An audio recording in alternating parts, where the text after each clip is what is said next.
invitados a 3 médicos, compañeros, que nos hacen el favor de estar acá y vamos a hablar sobre el dengue y el abordaje integral. La carta descriptiva, o sea, la forma como está la presentación, será, iniciaremos con el doctor Ballinas, que es epidemiólogo, posteriormente la doctora Alexandra García, infectóloga del Hospital Pediátrico, y concluimos con el doctor Concepción Jerónimo, que nos hablará acerca del abordaje sobre el dengue grave. Es una disculpa por la tardanza técnica, pero pues esperemos que sea de agrado y de utilidad para ustedes. Bienvenidos. Doctor, bueno, buenas noches a todos ustedes. Bueno, antes que nada es un honor para mí estar en este colegio, en esta sociedad, y me gustaría nada más decirles que el día de hoy voy a tratar de ser muy breve y muy práctico para lo que sería la cuestión del dengue, sobre todo en niños. Soy José Manuel Valles Aquino, su servidor, y médico epidemiólogo del Hospital Especialidades Pediátricas. Vamos a abordar el panorama epidemiológico del dengue y la notificación de casos. ¿Qué puntos vamos a tratar el día de hoy? El panorama epidemiológico del dengue en la jurisdicción sanitaria número 1, donde estamos nosotros viviendo, definiciones operacionales del dengue y acciones preventivas de comunicación social para que al final veamos la logística de una notificación, la consulta particular, ustedes cómo pueden notificar estos casos de sus pacientes. Vamos a terminar un poquito el panorama epidemiológico. Esto no es una información mía, es una información de la jurisdicción sanitaria número 1, en la cual participamos a través del Comité Jurisdiccional de Vigilancia Epidemiológica, y es todo lo que está pasando en nuestra jurisdicción. Algo importante que quiero anotar, esto estamos viendo en el canal endémico, en la cual donde está el verde quiere decir que serían acciones de efectividad que se están haciendo en cuestión de epidemiología y salud pública. El amarillo quiere decir que es una zona moderadamente buena. El rojo quiere decir que ya estamos en una situación delicada de salud, sobre todo de las enfermedades de vigilancia epidemiológica y de las transmisibles como tal.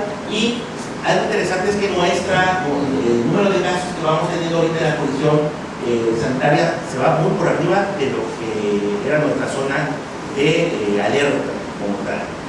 En la semana 19 en la que estamos muy por arriba, donde vemos la línea, nos va dirigiendo cuántos casos de notificación hay, muy por arriba de lo esperado hasta la semana 19 epidemiológica, que es la primera semana de mayo.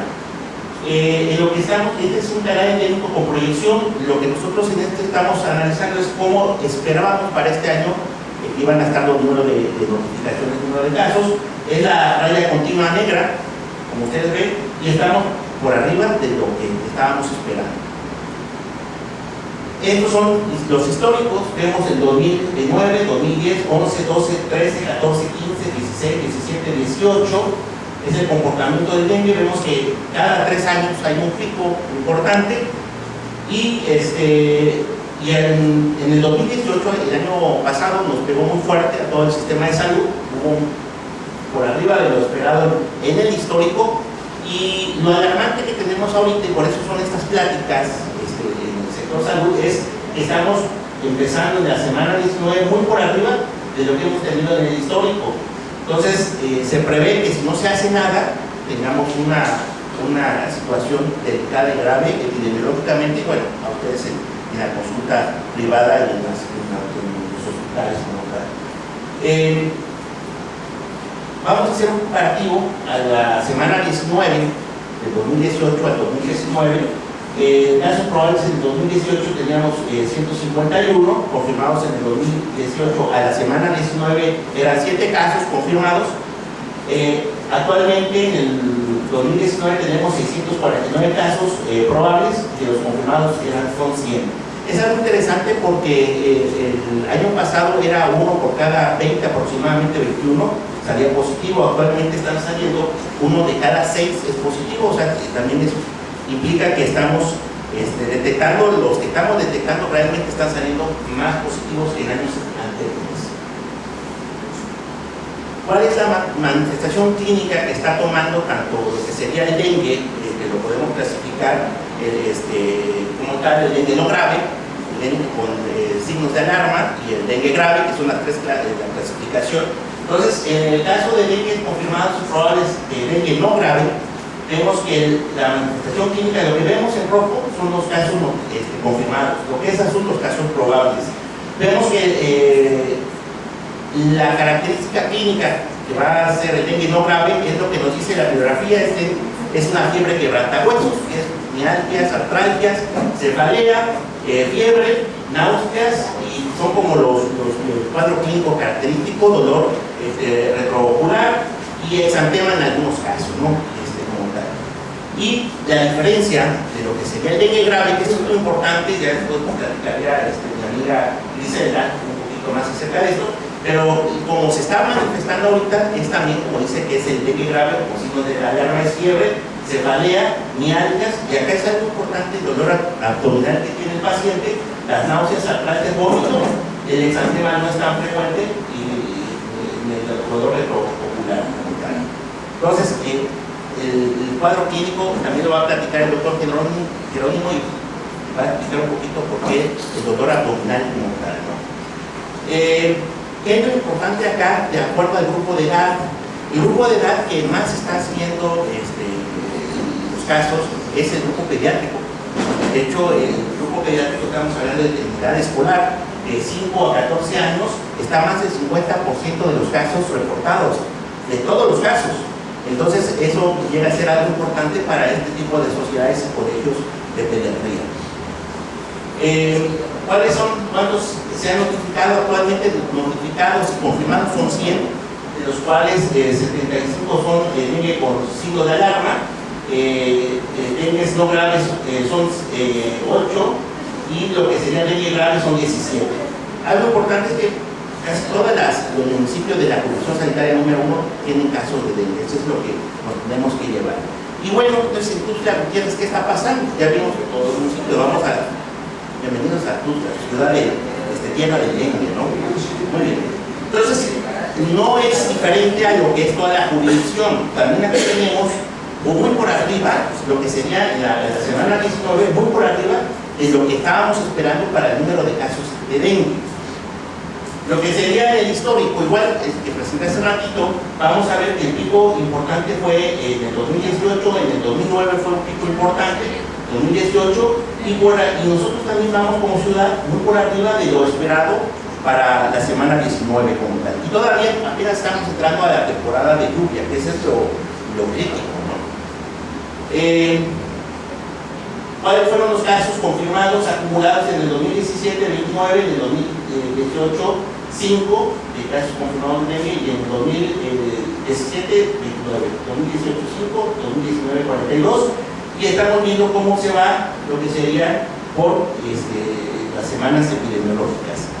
Ahora, pues vamos a lo que sería el grupo de edad. Invariablemente estamos igual que la comunicación. El grupo de edad más importante es de 5 a 14 años, y también es más del 50% de los casos de dengue como tal están en este grupo poblacional. Y vamos a ver que lo que sería el dengue grave son 3 de los 7 casos reportados. ¿Qué zonas geográficas son las donde en la ciudad se ha encontrado más número de casos de dengue? Pues está en la zona oriente, ¿no? Hay toda la cuestión de la Baña, la cuestión Patria Nueva y la cuestión del bienestar social, las colonias por acá en la zona sur, oriente y nororiente, sobre todo nororiente son las zonas que más casos de dengue. Es interesante porque dentro de lo que es hacer el análisis, los brigadistas que llegan casa por casa a hacer unas intervenciones de abatización o aún de fumigación, lo que mencionan es que pues, muchos de ellos, como no tienen agua continua, almacenan el agua en tambos, no lo tapan, y por otro lado en las casas hay malezas, botellas y demás, y eso es parte de lo importante de la estrategia del manejo del dengue. El dengue, sin mosquitos no hay dengue. El problema es que el dengue empieza en nosotros desde nuestra casa a hacer la conciencia de tratar de evitarlo. Ese sería como el primer mensaje de esto. El dengue no se quita fumigando, y eso lo sabemos todo. Cuando hay una fumigación es porque algo no se está haciendo bien. Es como la última meta de un programa efectivo de dengue.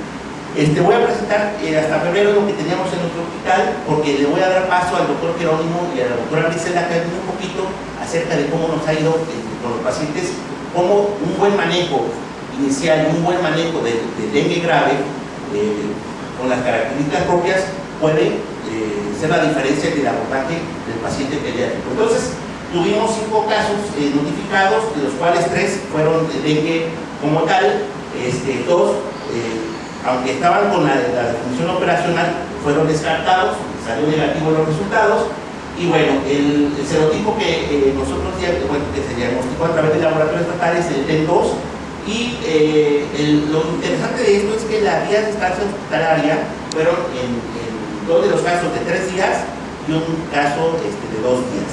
Ahora sí, pasamos a la segunda parte, que es las definiciones operacionales, porque si ustedes hacen una buena definición operacional y lo refieren con la definición operacional a un centro de salud, garantizaríamos que se notifique ese caso del paciente que ustedes atienden en la consulta privada.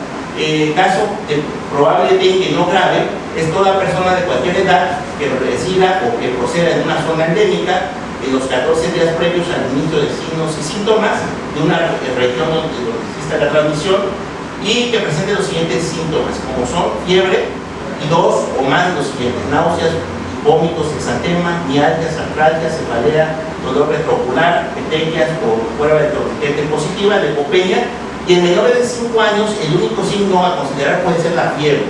Por eso es muy importante la semiología que ustedes tengan en su consulta. Caso de probable dengue con signo de alarma, esto es importante porque eso sí tiene que ser ante la presencia de un signo de alarma identificado en el primer nivel. El paciente deberá ser enviado de manera inmediata a un segundo nivel para su atención, en este caso de este tipo de paciente. Es todo caso probable que además de cumplir el cuadro clínico de dengue no grave, presente uno o más de los siguientes signos de alarma: dolor abdominal intenso y continuo, o dolor a la palpación del abdomen, con vómito persistente, acumulación de líquidos, ascitis cerebral y o pericárdico, sangrado de mucosas, letargo, irritabilidad, hipotensión postural, hipotimia, hepatomegalia mayor de 2 centímetros, aumento progresivo del hematocito, disminución progresiva de plaquetas y disminución progresiva de la hemoglobina. Y ahora bien, lo que sería el dengue grave, el caso de dengue grave, en todo caso con signos de alarma en los primeros 5 días de inicio del cuadro clínico, y todo caso de dengue grave debe tomarse una muestra para el diagnóstico de laboratorio. Y estos casos son los hospitalarios de cajón. Esto no pueden irse a su casa, y ustedes bien lo saben, ¿no? Todo caso probable de dengue que presenta uno o más signos de los siguientes hallazgos: choque debido a la extravasación grave del plasma evidenciado por taquicardia, extremidades frías y llenado capilar igual o mayor de 3 segundos, pulso débil e indetectable, presión diferencial convergente mayor o igual de 20 milímetros, hipotensión arterial en fase tardía, acumulación de líquidos que conlleve insuficiencia respiratoria, sangrado grave según la evaluación del médico tratante, ejemplo, hematemesis, melena, metrorragia, entre otros, compromiso grave de órganos tales como daño hepático importante, las transaminases elevadas, afección renal, sistema nervioso central con alteración de conciencia, miocarditis, entre otros órganos afectados. Entonces, estas son las definiciones operacionales que habla el manual para abordaje de dengue y la norma oficial mexicana. Ahora bien, ¿qué acciones se tienen que hacer? No les voy a hablar todo lo que ustedes ya saben, que tapa, voltea, entre otras acciones.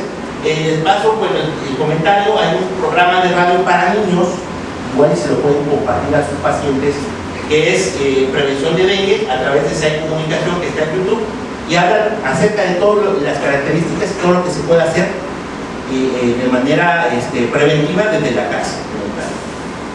Ahora, el cuarto punto es: ¿qué vamos a hacer de acuerdo a la notificación? Estos casos de dengue se notifican epidemiológicamente, y vamos a ver que la coordinadora jurisdiccional de dengue es la doctora Erika López Riley. Este es su teléfono celular, por si lo quieren anotar, por si tienen un caso de dengue. Pueden anotar también lo que sería cualquiera de estos 7 centros de salud. Son unidades monitoras para la detección de dengue. Si ustedes hablan, bueno, habíamos quedado con la doctora principio que me decía ella, igual y los médicos en particular pudieran hacer su estudio de caso, me pueden hablar, yo recojo el estudio de caso y hacemos la prueba de dengue en la laboratorio estatal.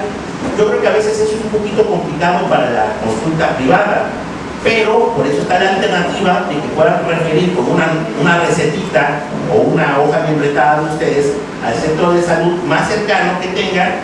Ahí están los nombres también de los coordinadores para que vaya dirigida la hoja membretada o la receta para decir que es un caso de dengue o de probable dengue en cualquiera de sus 3 estadios y se le dé atención adecuada. Le pueden mandar un mensaje del nombre del paciente a la doctora para que ella esté monitorizando que realmente si llega se atienda a este paciente. Eso es lo que pudimos nosotros gestionar para ustedes y darles una opción para poder referir oportunamente los probables casos de dengue que puedan tener. Traté de ser muy breve, muy conciso y espero que les haya sido de importancia esta plática. Y vamos a dar paso a la doctora Griselda, psicóloga pediatra de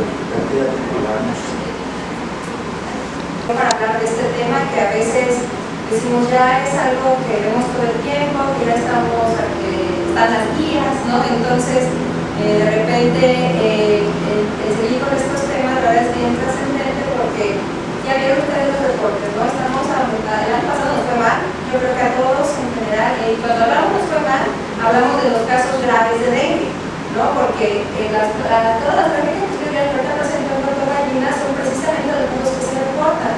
Y la verdad, todos los casos que reportan los que llegan al hospital, ¿no?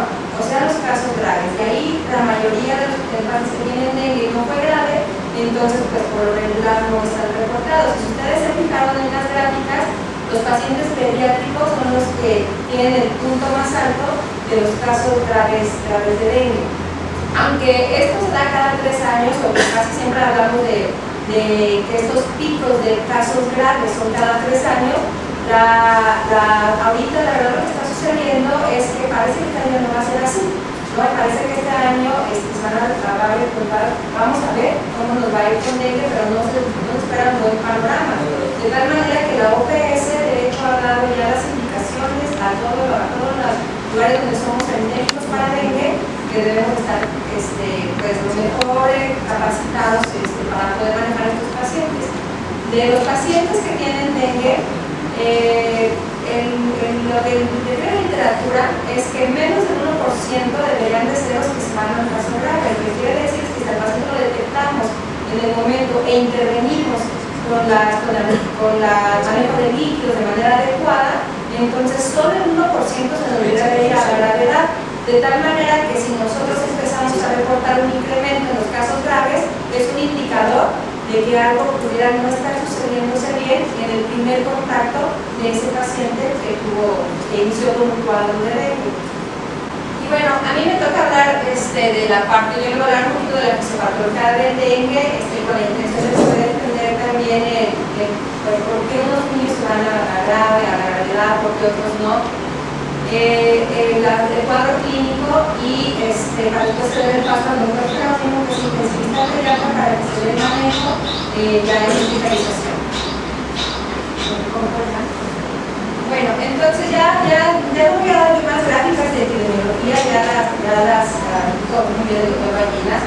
Solamente hacerles recordar que este es un mapa del vector, ¿no? Entonces, mientras haya vector, pues va a haber casos de dengue. Y este es un panorama de cómo está en el nuevo, aquí está, ustedes pueden meter a DOI y ver cómo es el panorama y cómo se proyecta para el 2020 que vaya a estar el aumento de estos casos. Y esta parte de aquí se veía en rojo, ¿no? Y esto que nosotros habíamos ya tal vez planteado lo de la migración que estamos también viviendo en estos momentos. Entonces, aquí como decía el doctor Ballinas, mientras haya vector, va a haber casos de dengue. Y de repente podríamos enfocarnos en la cuarta transformación y que no hay recurso para los aerosoles, para la erradicación del dengue, pero en realidad lo que tenemos que hacer para erradicar es la limpieza, ¿no? La limpieza del ambiente y la la descaracterización, que es lo que nos corresponde a nosotros transmitirles siempre a los pacientes. Además del vector, es casi ya resistente a la mayoría de los insecticidas en aerosoles.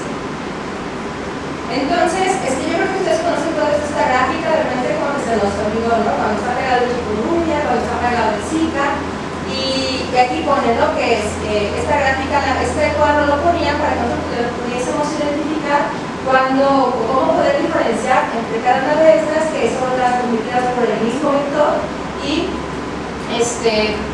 poder orientarnos, ¿no? La realidad es que cuando un paciente llega con inicios de dengue, no sabemos qué es, ni siquiera dengue, ¿no? Podemos pensar en, o sea, es un cuadro febril que es muy difícil poder darle un diagnóstico en el inicio de un proceso de fiebre. Por ahí todo fuera con las guías, con las gráficas, entonces pues, tendríamos casi el diagnóstico en la mano, ¿no? Desafortunadamente no es así. Aquí nada más, pues, conjuntivitis, que será casi el único dato, ¿no? Para el paciente que tiene Zika, pero cuando el paciente está febril, siempre hay con los ojos rojos. Entonces, yo creo que ni ese dato nos podría hacer poder diferenciar entre una u otra. ¿Qué es lo que nosotros tenemos que poder sacar provecho de estos cuadros? El virus de dengue es un arbovirus. Los arbovirus son los virus que se transmiten por artrópodos. Son llamados por artrópodos. Los artrópodos, las garrapatas y los mosquitos son los que nos transmiten este tipo de virus. Y a nosotros nos va a interesar, porque afortunadamente de estos que son por garrapatas casi no hemos tenido aquí en el estado, o no los hemos diagnosticado, pero sí nos tienen que interesar los que son transmitidos por el Aedes, que es el vector que está aquí con nosotros, ¿no? Entonces, el Aedes va a transmitir el dengue, fiebre amarilla, virus Zika, chikungunya y el Mayarga. Entonces, tenemos que tener en cuenta todos estos porque los virus también se van por desplazamientos. Si ustedes recuerdan, en el 2015-16 fue cuando tuvimos un año antes de chikungunya, ¿no? Entonces, casi todo el mundo le dio chikungunya. Al siguiente año, el Zika, ¿no? Y también a muchos les dio Zika. ¿Qué pasa? ¿Por qué el dengue seguimos insistiendo tanto? Porque el chikungunya y el Zika, hasta lo que se ha demostrado ahorita es que tienen una inmunidad permanente, o por lo menos no se ha visto que esta persona una vez se te dio una infección natural, algo que ya la adquiriste o te infectaste, va a tratar como inmunidad natural. Entonces, por eso ustedes se dan cuenta ya es muy poco el paciente que de repente era con Zika con chikungunya, y a menos de que nunca hubiesen estado enfermos. Con el dengue no es así, por eso también la dificultad de todas las trabas que he tenido el poder desarrollar una vacuna, y una vez que ya se desarrolló, toda la controversia que hay alrededor de si aplicarla o no.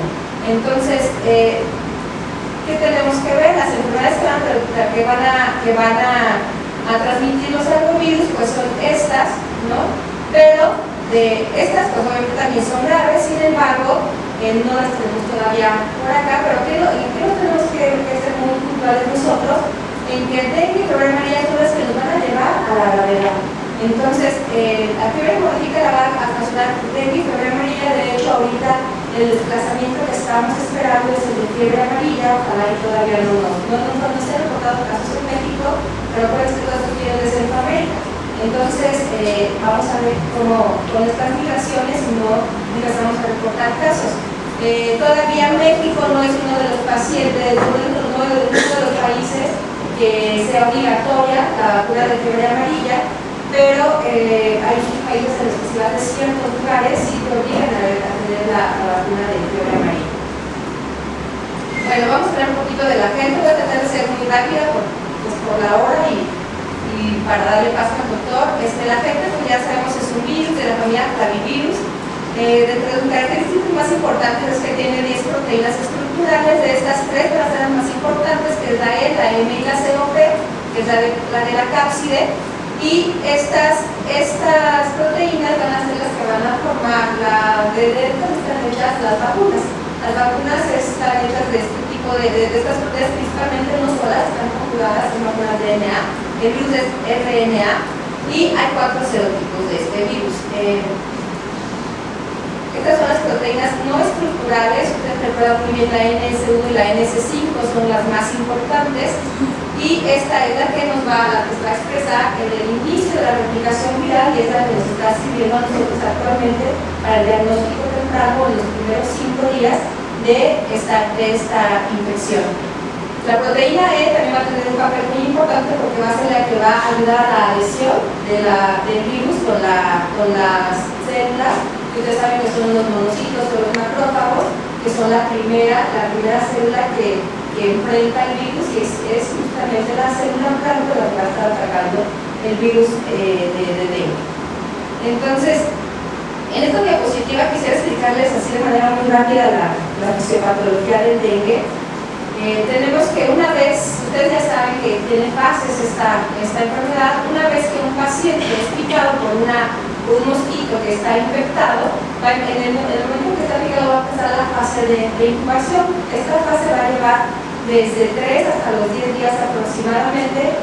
En promedio, en el 4.º día el paciente puede empezar a manifestar la enfermedad. Entonces, en los primeros días lo que va a pasar es que el virus se va a empezar a replicar, va a buscar en el endotelio, puede buscar, en las células de los macrófagos, que son las de Langerhans, aquí, que son las que están en la piel. El virus va a entrar, un virus RNA no puede reproducirse por sí solo, de hecho todos los virus, ¿no? Por eso son intracelulares obligatorios. Lo que va a ocupar a las células de cualquier eucariotas o las del cuerpo humano, en este caso los macrófagos, para usar sus organelos para replicarse. Una vez que se empieza a replicar, los monocitos empiezan a estar llenos de viriones. Cuando pasan al retículo endoplásmico, entonces ahí al rato de Golgi ya pueden salir hacia el torrente sanguíneo, y ahí van a estar ya los macrófagos cuando están fuera de lo vascular. Los macrófagos por adentro ya son los monocitos, ¿no? Entonces los monocitos aquí van a estar ya infectados, y una vez que se dan cuenta que están invadidos, empiezan a expresar las proteínas, los antígenos, para que puedan llegar a atacarlos. Una de las medidas que hace es que se van a empezar la apoptosis, se van a empezar a destruir por sí solas. En la destrucción van a arrojar viriones, y entonces ahí va a empezar la fiebre, porque van a empezar a liberar citoquinas en el momento en que se empiezan a destruir. Pero al mismo tiempo que se empiezan a destruir, empiezan a formar los complejos antígeno-anticuerpo, y esos complejos van a empezar a hacer toda la cascada van a empezar a llamar toda la cascada de la respuesta inflamatoria, y empieza entonces el daño endotelial. De manera que las plaquetas, a primera instancia, estas plaquetas van a llegar a reparar todo el daño endotelial que está sucediendo, y van a empezar a ser destruidas también por las células plasmáticas. Aquí, y entonces normalmente un paciente que tiene una primoinfección, hasta aquí llega ya su curso, ¿no? Obviamente esto en la clínica se va a traducir con fiebre, con la fuga capilar, si es que la hay. Sin embargo, las teorías de la fisiopatología es que cuando hay una primoinfección, por lo regular el paciente se va a autolimitar, de tal manera que hasta el 80% de los pacientes que tienen una primoinfección, que es su primera infección por dengue, se van a autolimitar y ya no habría mayor problema.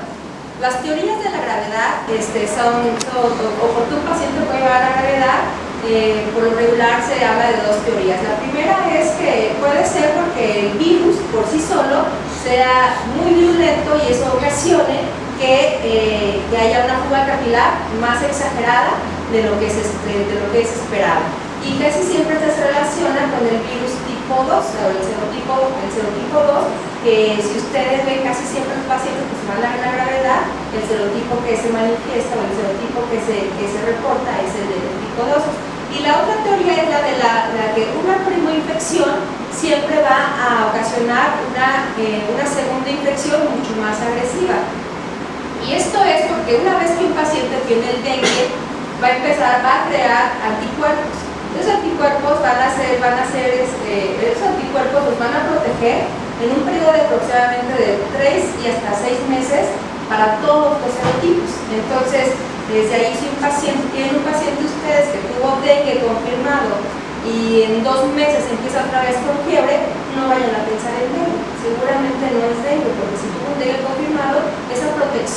nos puede quedar desde 3 y hasta 6 meses. Entonces la protección o la teoría es que la protección que me va a dar va a ser para el virus al que me infectó. Por ejemplo, si el virus que me infectó fue un virus tipo 1 o serotipo 1, entonces esa inmunidad va a quedar de manera más permanente. Pero si en una segunda infección tengo infección con un tipo diferente al primero, entonces se van a formar los complejos de arribar, por eso ahí la IgG es la que vamos a medir de manera más importante, porque se van a formar los antígenos, los complejos de antígeno anticuerpo, pero de los virus heterólogos o anticuerpos heterólogos, que quiere decir que es como una reacción cruzada. Pareciera que nos van a proteger, pero en realidad, como ya hay esa preinfección, hay células como las plaquetas y ya tienen esa información. Y esos complejos se van a ir adaptando a todas las células que estén expresando esa previa infección, de tal manera que van a llegar a destruir. Por eso, y las plaquetas son una de las células que están expresando esa memoria, a la cual en la nueva infección llega ese complejo y destruye. Entonces, esta es la teoría de por qué es tan rápido, o los pacientes van a un dengue grave en una segunda infección. Y bueno, para ir con la clasificación, ustedes ya están más que sabidos de las guías de dengue. Aquí la vamos a dar de manera muy rápida la sintomatología. Ya sabemos que el dengue va a tener 3 fases, ahí quien dice 4 fases. La primera fase la ponen como la fase de incubación, la segunda fase la fase febril, la tercera fase la fase de efervescencia o la fase crítica y la fase de recuperación o convalescencia. Las guías de las Américas de la OPS del 2015, en su última revisión, la pone como las 3 fases: la fase febril, fase crítica y la fase de recuperación. Entonces, la fase febril se va a manifestar de los 2 y hasta los 7 días con la presencia de fiebre. Entonces, podríamos el día 1 va a ser el día que empieza la fase febril y hasta puede ser fiebre, y ahí es también otro dato característico que no siempre se cumple, pero lo habitual es que la fiebre por dengue no te dure más allá de 5 días, ¿no? Entonces, después del 5º día o se autolimitó o se va hacia la gravedad. Y eso es importante de repente saberlo, porque no nada más estamos con el dengue, ¿no? Yo creo que aquí todos los médicos, que nos toca ver un paciente en esta fase, o es dengue o es salmonella. Y es ese conflicto que estamos teniendo, y eso nos hace hacer el sobreuso de los antibióticos o subestimar un paciente con dengue y no le damos el seguimiento que debería de tener. Entonces, la fiebre está caracterizada por ser de inicio súbito, de alto grado, va a ser de más de 39 grados centígrados. Puede haber enrojecimiento facial, eritema, dolor corporal, la mialgia del flanco, el dolor retroorbitario, ¿no? Es la clásica fiebre quebrantahuesos que nos dicen en los libros, con el dolor retroocular. En algunos pacientes puede haber datos de faringitis y puede haber trastornos también gastrointestinales, anorexia, náuseas, vómitos. En los primeros días de fiebre vamos a ver cómo está. Todos ya saben que si el paciente tiene vómitos y dolor abdominal, es grave hasta que no demostremos lo contrario. Entonces, la prueba de cotorniquete positiva la refieren que esta se va a dar casi siempre cuando viene el decremento de las plaquetas, que es aproximadamente del 3º o 4º día, y que se acompaña junto con la efervescencia de la fiebre. De tal manera que si ustedes tienen un paciente en el primer día de fiebre y sospechan por ahí que pudiera ser dengue, el hacerle la prueba de cotorniquete en el primer día podría no tener los resultados que ustedes esperan, porque todavía no hay un decremento del conteo plaquetario. Y a lo mejor todos la con la idea de que, bueno, como la tuvo negativa, porque de repente sí es muy punitiva, ¿no? La prueba de cotorniquete, la verdad, yo creo que ya casi nadie se atreve a hacerla, porque realmente es aparatosa en los pacientes, y porque aparte tenemos otros métodos para poder diagnosticar al paciente con otro tipo de estudios para darles valores predictivos positivos de si es o no pudiera ser dengue. Entonces, aquí la prueba de torniquete, miren, solamente el 21% de los casos que presentó la prueba de torniquete positiva, después tuvo un dengue no confirmado, o sea que realmente es una prueba sensible, ¿no? El 70% de los pacientes que van a desarrollar un dengue grave podría tener la prueba de torniquete positiva. En la fase febril también podemos encontrar datos como si tomamos un ultrasonido en la fase febril, que estamos hablando de los primeros 3 días, aproximadamente el tercer cuarto día, podemos encontrar ultrasonidos que nos demuestren que hay hepatomegalia. La biometría hemática pudiera o no tener leucopenia y trombocitopenia. La leucopenia y trombocitopenia, ustedes saben que son los datos más característicos de un proceso viral o un modo de dengue. Y yo te digo, y también de salmonela, ¿verdad? También esta podría tener leucopenia y trombocitopenia. Entonces, en la fase febril, tomar un ultrasonido pudiera servir si el paciente tiene dolor y vómito. Pero si no, y si el paciente no tiene muchos recursos, a lo mejor podemos esperar a que sea la efervescencia de la fiebre para entonces sí mandar a hacer más estudios al paciente para ver si hay o no datos de gravedad. La fase crítica va a empezar aquí por el tercer al séptimo día, es la fase más importante de vigilancia del paciente con dengue, y esta fase en realidad, aunque nos ponen un número, va a empezar con la efervescencia de la fiebre. En el momento que haya disminución de la fiebre es el momento que más tenemos que vigilar, porque puede empezar ahí la fuga capilar y el decremento de plaquetas. Puede ser el decremento de plaquetas va a estar asociado casi siempre de fuga capilar, de fuga capilar, porque si hay decremento de plaquetas porque están siendo atacadas, ya está habiendo daño endotelial por la fuga capilar que se está sucediendo. Entonces, aquí puede haber una interrupción transitoria de la membrana del cáliz endotelial, que es por eso que está la fuga capilar. Hay disminución de la cuenta plaquetaria y en este punto los pacientes, si hay un grado de aumento de la enfermedad, mejora, aquí es donde puede llevarse a los dos estados, ¿no? O mejora el paciente o se va hacia la gravedad. Y esto ocurre en horas, por eso es súper importante el momento de la efervescencia, vigilarla en el paciente. Esta se va a dividir, la fase crítica se va a dividir en 2 fases a su vez, que es cuando hay alteración de la presión arterial por el estrechamiento de la presión arterial. Aquí es cuando hay una diferencia, yo creo que todos los que están ahí en emergencias o ver a los pacientes si tienen esta característica, esa diferencia de la presión arterial entre la sistólica y la diastólica, entonces eso es lo que refiere a la literatura, es que es un dato característico del dengue y que no se presenta, por ejemplo, en los pacientes que tienen una infección de tipo bacteriano como salmonela, donde la hipotensión es sin esta diferencia.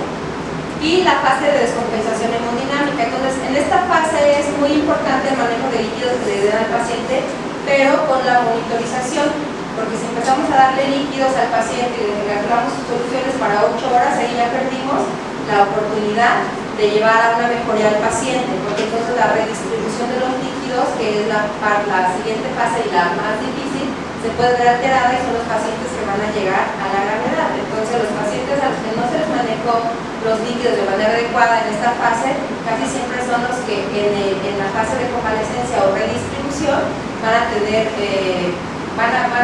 peor pronóstico.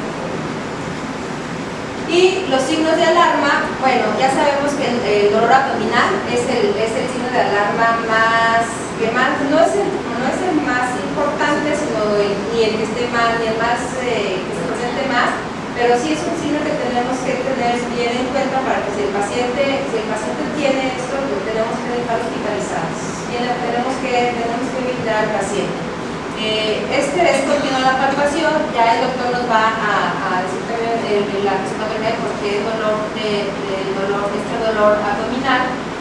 Y este tiene un valor predictivo positivo del 90% de que puede llegar a la gravedad. Si el paciente si 10 pacientes les llega con dolor abdominal y dengue, 9 se puede llegar a la gravedad si no le damos un buen manejo de los líquidos. El vómito persistente que se va a describir para estos pacientes si son 3 o más episodios en 1 hora o más de 4 en 6 horas. Si si el paciente presenta un vómito de estas características de cómo se está presentando, entonces este paciente tiene que ser hospitalizado. Puede haber acumulación de líquidos, principalmente de la pleural, ascitis, que son los que podemos de alguna manera monitorizar con los ultrasonidos, y puede haber sangrado activo de mucosas. Puede haber alteración de la conciencia, hepatomegalia o hepatomegalia, que ya serían los signos de alarma. Entonces, en esta fase, si ustedes mandan a hacer un ultrasonido, tiene valor predictivo positivo del 90% de que pudiera ser dengue y hay fuga capilar, si les reportan que tiene líquido libre en cavidad o engrosamiento de pared de la vesícula biliar.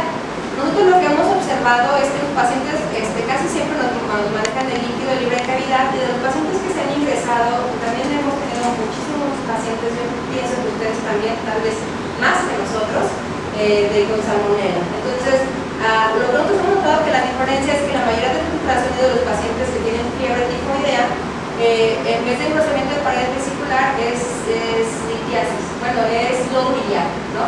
O las famosas periodicitis alitiásicas que presenta el paciente con fiebre tifoidea. Aquí una radiografía de tórax nos podría servir para ver si hay derrame pleural, aunque a veces no es tan confiable, porque la radiografía del derrame pleural se traduce hasta que está por arriba de 200 mililitros, ¿no? Y estos pacientes a veces no llegan a tener más de esa cantidad como de fuga capilar. Bueno, no todos.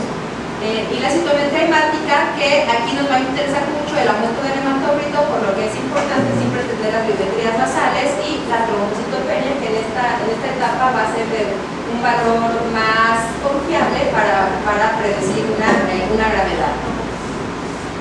Y el dengue grave, pues bueno, ya les dijeron los criterios, va a haber choque tiene para ver la transmisión del plasma, sangrado considerado clínicamente importante por los médicos tratantes, y el compromiso grave de los órganos, ¿no? Puede haber miocarditis, hepatitis o encefalitis, que son como las complicaciones y que no se reportan en más del 7% de los pacientes que tienen dengue. Entonces, el diagnóstico, ¿cómo lo vamos a hacer? Obviamente, es la sospecha clínica. A lo mejor usted tiene la sospecha clínica del paciente que tiene dengue. Siempre el estándar bueno es el cultivo, no lo hacemos aquí, no lo hacen prácticamente en ninguna parte del cultivo, es algo muy costoso y en muy pocos lugares tienen el equipo para poder realizarlo. De tal manera que nosotros nos basamos en las serologías. Ustedes saben que tienen que pedir en los primeros 5 días del día 0, siempre contando como día 0 el día de la fiebre, al día 5 la NS1, que es la proteína no estructural de replicación. Entonces, en los primeros 5 días, esto es lo que se tiene que solicitar, ¿no? Y esto ya tiene aproximadamente unos 8 años que se está haciendo en el laboratorio estatal, y en muchos de los laboratorios de particulares también se hacen. Antes los medíamos con la IgG y la IgM, y ustedes se acuerdan que las indicaciones, ahora se acuerdan que no se ven bien con la aplicación de la NS1 para acá. Bueno, antes lo tenemos que esperar al 7º día o a que el paciente llegue a tiene una semana de fiebre para poder mandar las pruebas serológicas, dando la importancia al IgM, que sería la que se incrementaría y nos confirmaría el caso de dengue, y la IgG si estuviera muy elevada, ¿no? Acuérdense que cuando solo tenemos la IgG positiva, pero en rangos elevados, sí que es difícil decir cuánto elevado, porque para eso tendríamos que tener una basal, o sea, una previa, pero esto lo que siempre nos va a traducir una infección, pero una segunda infección, o sea, que esa ya no es lo positivo de una infección, sino que es la segunda infección. Entonces, pero si el paciente tiene una situación grave, tiene una IgG elevada, casi es seguro que tenga dengue, y sea su segunda o tercera o cuarto evento, no sabemos. Para las guías, ustedes saben que los pacientes tienen que clasificar en 3 grupos, en el grupo A, B y C, para que nosotros podamos orientarnos en qué vamos a hacer con ese paciente. Entonces, estas son las guías que yo creo que están que son las que maneja el CNT, que son las que manejan la OPS, la OMS, y en base a estas existen las siguientes recomendaciones.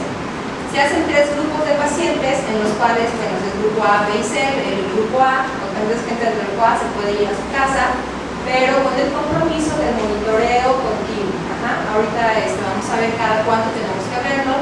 El paciente del grupo B es el paciente que va a tener criterios para hospitalización, y el grupo C, que es el paciente que va a tener criterios para terapias intensivas o manejo de urgencia, va a estar en cuidados críticos.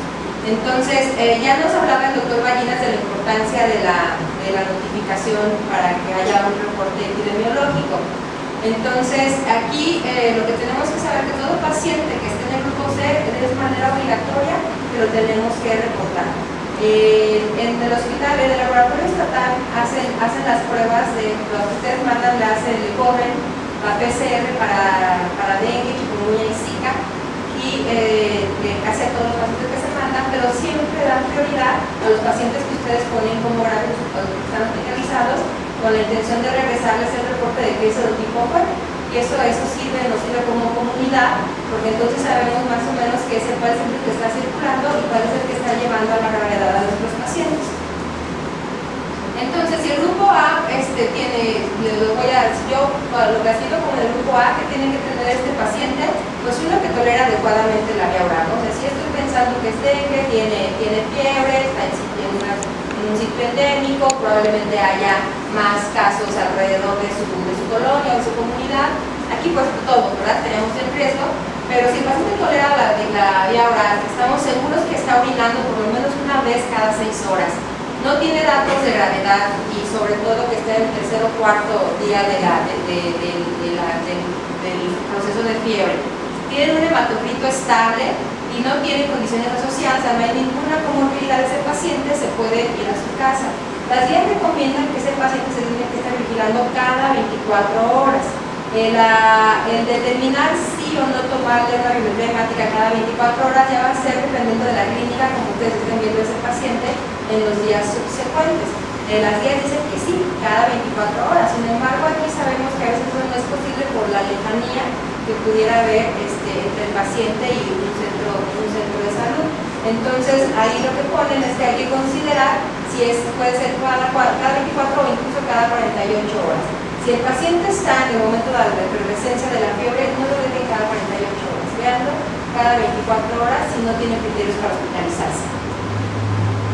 Entonces, la evaluación a las 24 horas, lo ideal es tomar la biometría hemática y hacerle la prueba del hematocrito, ¿no? La fórmula que tomamos para ver si hay un hematocrito elevado o no. Si está por arriba del 20%, está por arriba del 20%, entonces ese paciente podría, o no lo están hidratando bien, como les dieron las indicaciones al familiar, no lo están hidratando y se puede ir hacia la gravedad. Entonces el paciente a lo mejor, si regresa a las 24 horas y se elevó el hematocrito, yo creo que ya mejor no lo dejo ir a su casa, o porque no lo están hidratando o me va a llegar a donde puede irse hacia la fase de gravedad.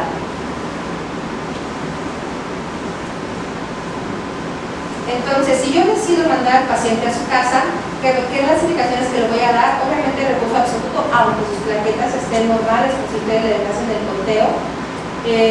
Tiene que ingerir líquidos abundantes. En los adultos se dice que debe ser un promedio de 8 vasos, de 7 a 8 vasos al día, no menos de 2 litros. Y en los pacientes, según la edad, le van a dar los líquidos y tienen que ser no menos de 1.5. Lo que se recomienda también es que el líquido que usted le indique debe ser un líquido, puede ser la leche, puede ser jugos, puede ser agua de limón, pero que procuren no indicar agua pura, porque entonces el paciente puede tener desequilibrio electrolítico y además la osmolaridad del agua como tal le puede también complicar, pero le puede complicar esa redistribución de los líquidos. Entonces, la indicación es que de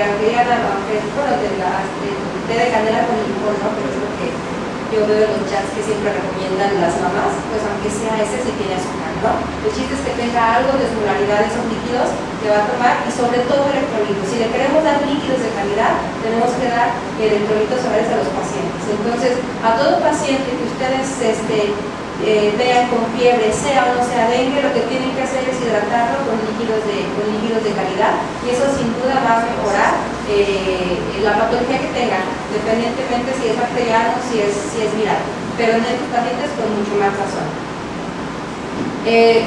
Solamente está indicado el paracetamol, solamente la acetaminofén acetaminofén. Si le damos ibuprofeno u otras, podríamos aumentar el riesgo de sangrados. Y indicar a la mamá que elimine los criaderos, si es posible que le pongan su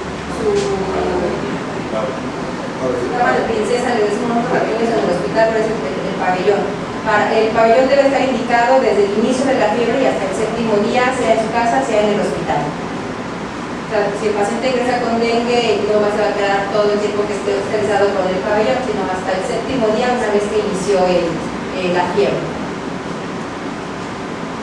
Y bueno, el grupo 2 es el grupo que se va a tener que hospitalizar, tiene uno más de los siguientes datos, ¿no? Si hay uno más signos de alarma, ya vimos que los signos de alarma son los datos de que haya fuga capilar, vómito, dolor abdominal principalmente, ¿no? O sangrados también.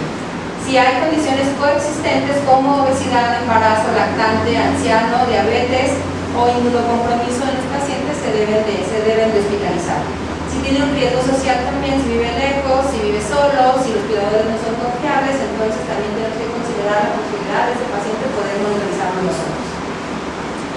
Si tiene signos de alarma el paciente, o si es un dengue con signos de alarma, entonces debemos hacer un hematocrito antes de identificar al paciente, idealmente, porque nos va a servir después para saber hasta dónde ya está bien hidratado y ya no continuar con la terapia de hidratación, que si la prolongamos, también eso nos podría complicar al paciente, incluso estando hospitalizado, ¿no? Entonces, muchas de las fallas del paciente cuando está hospitalizado y que nos lleva hacia la gravedad es que justo en esta fase nos excedemos en líquidos y luego la redistribución les cuesta mucho más trabajo.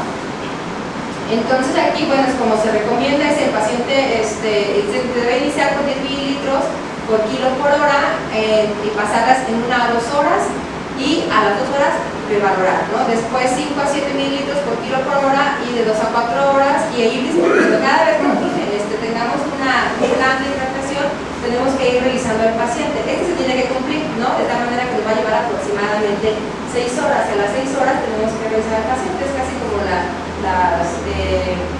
como vamos dando ejemplos para las sepsis, ¿no?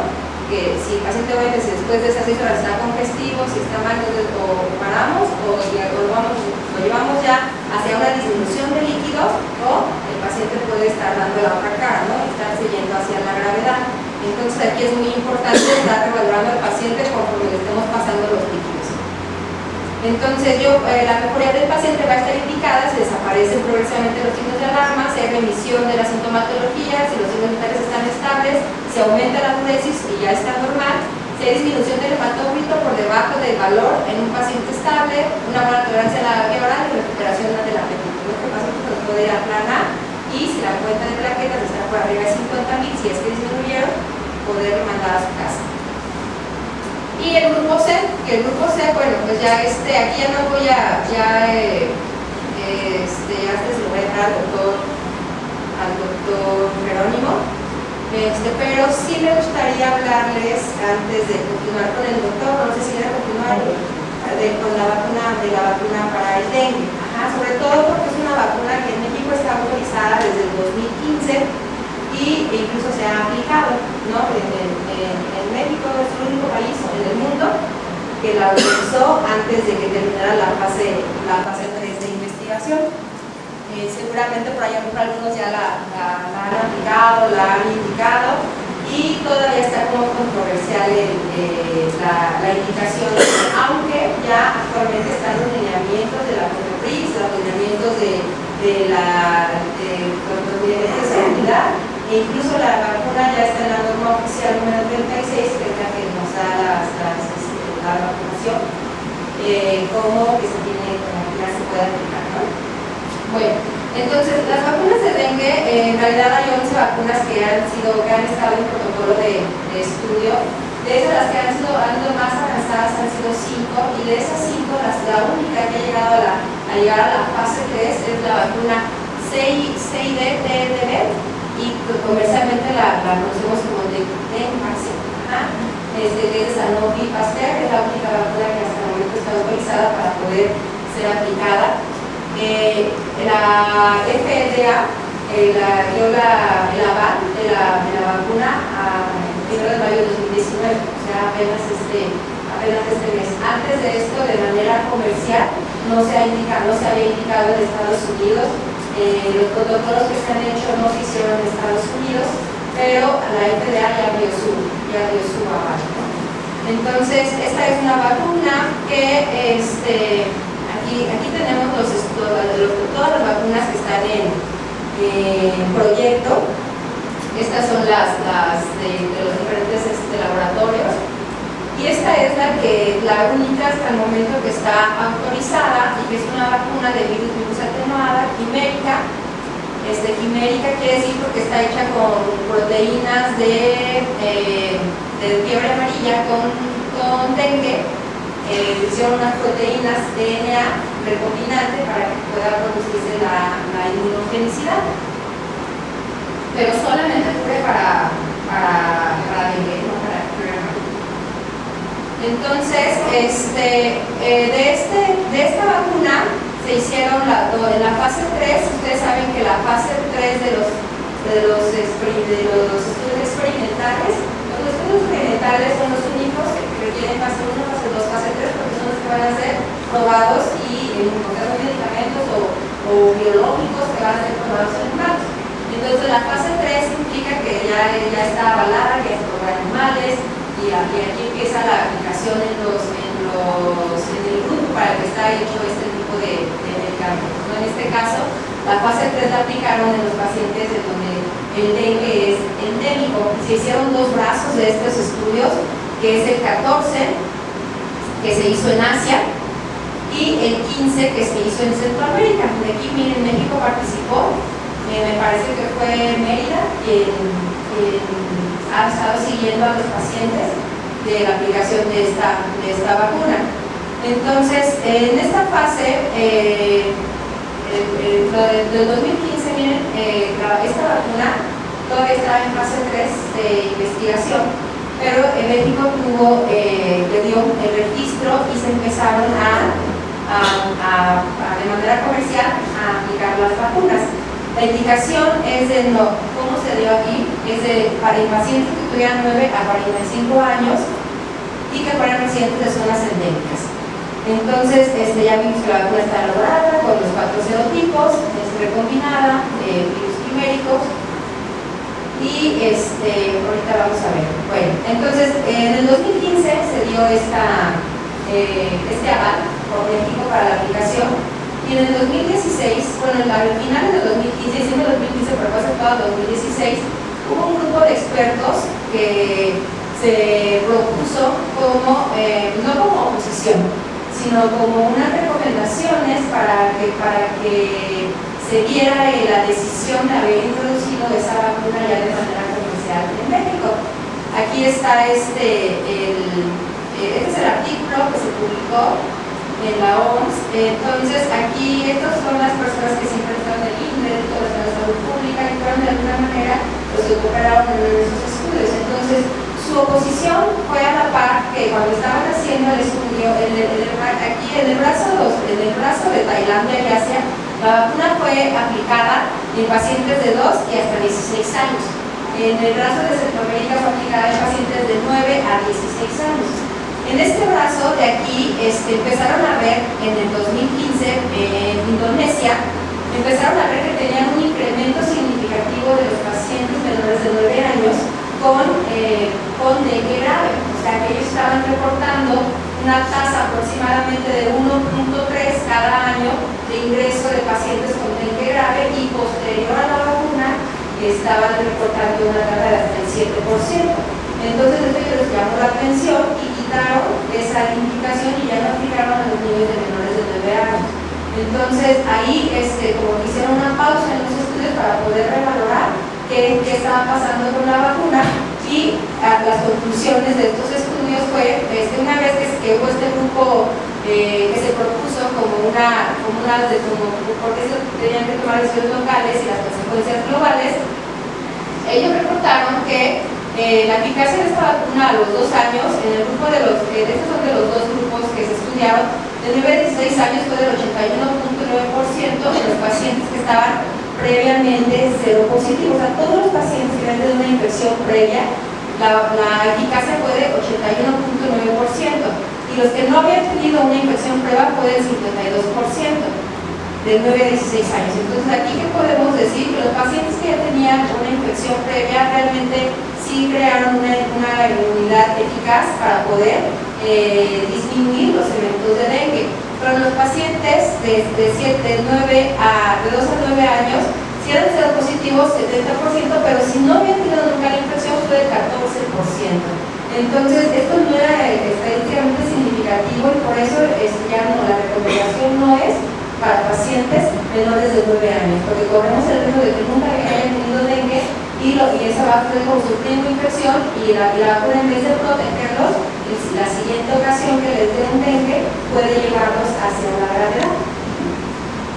Entonces, la vacuna reporta una eficacia de una protección para el serotipo 1, se deja la misma vacuna para el serotipo 1 del 54.7%, para el tipo 2, 43%, porque es el que más nos interesaría que estuviera más alta la eficacia y es el que más bajo está.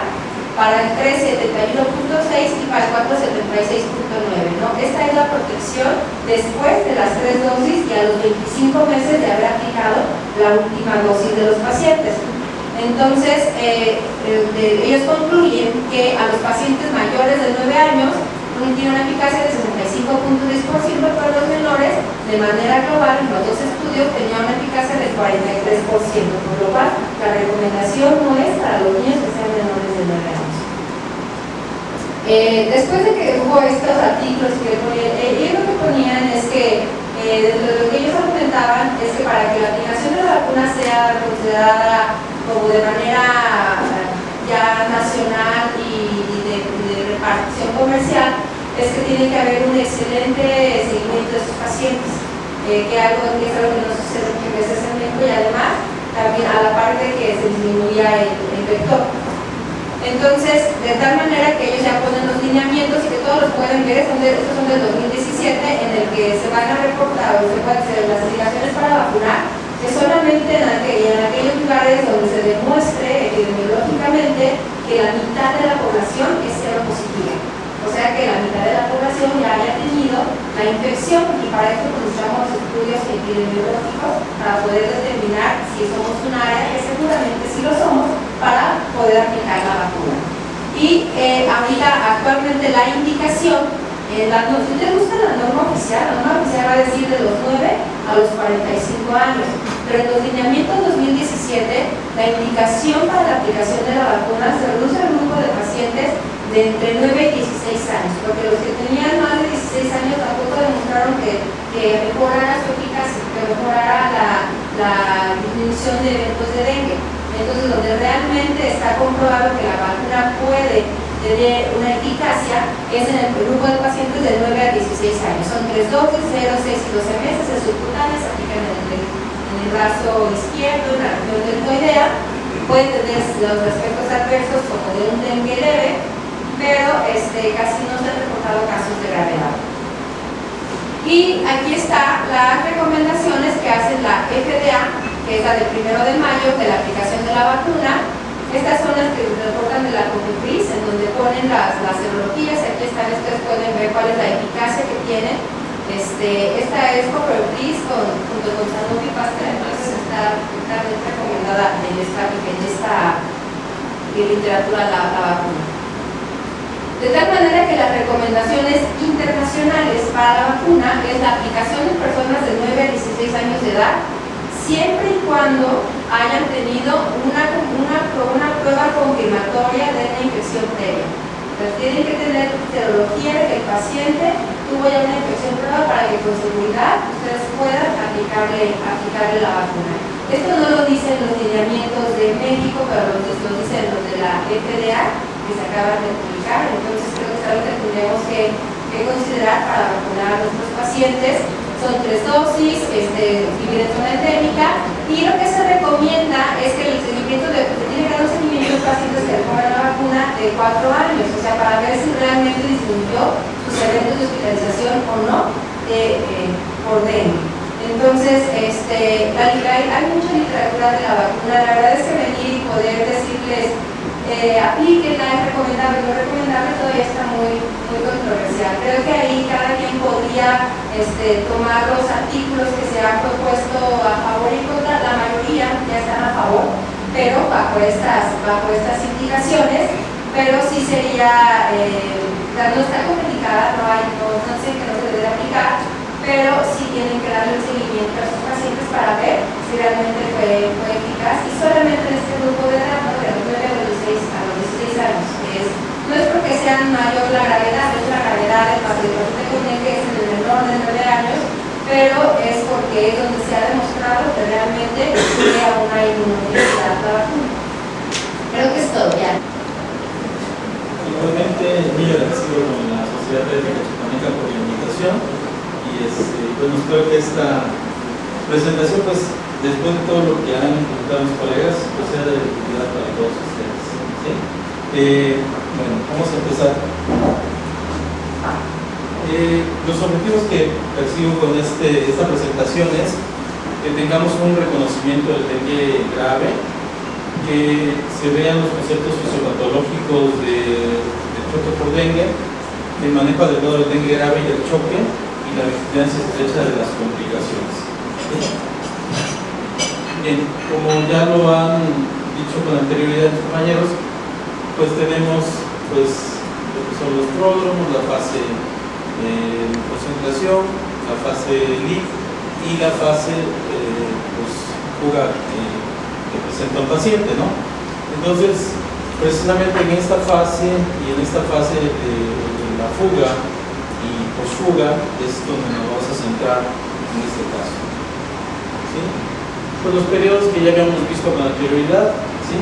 El momento en que más problemas existen es precisamente la efervescencia de la fiebre, y esto pues nos lleva a pensar que es el momento más difícil que tiene un paciente. Como toda patología que nosotros veamos de primera instancia, ya sea en un triage, ya sea en un consultorio, lo más importante siempre es hacer esa evaluación inicial, ¿no? En la cual pues obviamente la apariencia, la respiración y la circulación nos van a decir si es un paciente que está en una situación complicada. Entonces, pues primeramente, ¿qué vamos a ver? Pues esa coloración que pueda tener el paciente, que a veces puede estar incluso amoratado o cianótico, ¿sí? Que nos está diciendo que hay problemas, ¿sí? Entonces, en esa evaluación inicial, nosotros decimos, bueno, ¿qué vamos a hacer con el paciente? Lo vamos a estar refiriendo, ¿sí? A su casa, lo vamos a mantener en una vigilancia estrecha, lo vamos a ingresar o lo vamos a ingresar a una sala de choque, ¿no? Entonces, pues ahora sí que la vía de ida y vuelta de su casa al hospital, pues debe estar ahí presente, ¿no?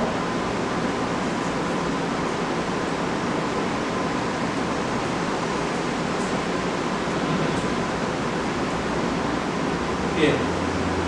¿Qué es lo que no queremos? Obviamente que pues, todos corramos a la hora y todos queramos hacer todo en un solo momento, sino que hagamos una sistematización precisamente de lo que el paciente requiere.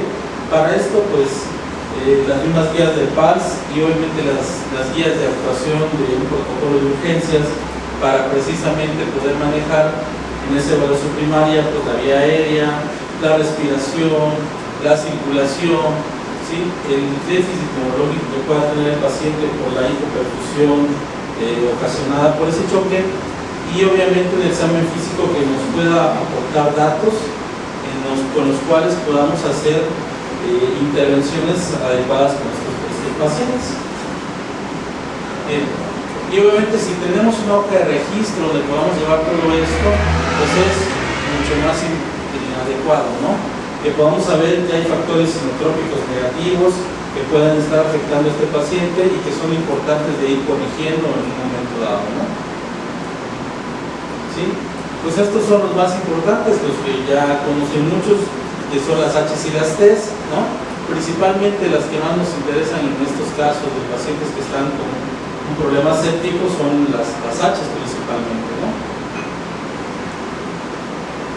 Bien. En cuanto a La parte primordial que tenemos que tener clara es que el gasto cardíaco se define precisamente como ese volumen latido por minuto, ¿sí?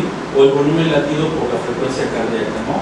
A menor edad va a tener mayor frecuencia cardíaca, a mayor edad obviamente la frecuencia cardíaca disminuye porque la fuerza de contractilidad que tiene el niño pues es mayor, ¿no? Entonces los componentes que podemos nosotros manejar son precisamente la precarga y la poscarga. La contractilidad, aunque nosotros creemos que porque utilizamos inotrópicos la podemos controlar efectivamente, es un poco difícil, sobre todo porque depende mucho del momento en el que nosotros ponemos al paciente, ¿no? Bien, entonces, ¿qué nos lleva al choque?